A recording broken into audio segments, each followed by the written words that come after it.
مرحومہ سے کیا جائے گا، جس کے گھر میں تلاوت ہوتی رہی، نعت مصطفیٰ صلی اللہ علیہ وسلم پڑھی جاتی رہی، اسی حوالے سے حاجی قادر بخش صاحب نور اللہ مرکز جامع مسجد قادر بخش میں بھی 10 بجے انشاءاللہ العظیم پرسوں دوسری نفل بھی ہوگی الحمدللہ، جس گھر میں اللہ تعالیٰ رسول کے درس ہوتا رہا، تلاوت ہوتی رہی، نعت مصطفیٰ صلی اللہ علیہ وسلم پڑھی جاتی رہی، مرحومہ چلی جب سال ہوگا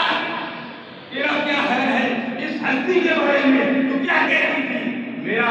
یہ گمان کہتا ہے، یقین سے میں کہتا ہوں کہ مرحومہ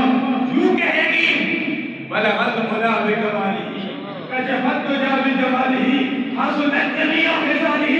صلو علیہ وآلہ، حضرت کی میرے شاہ علیہ رحمت کی زبانی اس صورت میں جانا تھا کہ جانے یہاں کا جانا تھا، سچ آقا تو میں رب انشاءاللہ کا اس شان کو شانہ سب بڑھیا سبحان اللہ ما اجملکا ما احسنکا ما اکبرکا، کتنی میری علی کتنی تیری سرگاہ تو صاحب ایتیاں کیسے جان رہیا، یہی درس جو ہے علماء کرام دے رہے ہیں، مشاہد کرام دے رہے ہیں، مدنی چینل پر شیخ طریقت ابو بلال محمد الیاس قادری صاحب دعوت کتب العالیہ کی سرپرستی میں دیا جا رہا ہے، اللہ کی بارگاہ میں دعا ہے کہ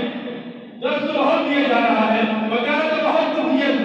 جا رہا ہے، لیکن ضرورت اس عمل کی ہے کہ ہم اپنی زندگی تعلیمات مصطفیٰ کے مطابق گزاریں، ہم اپنی زندگی ایسی گزاریں کہ رب بھی خوش ہو جائے، رب کا پیارا حبیب بھی خوش ہو جائے۔ اللہ کی بارگاہ میں دعا کرتے ہیں اللہ تبارک و تعالیٰ مرحومہ کی آنے والی منظر آسان فرمائے۔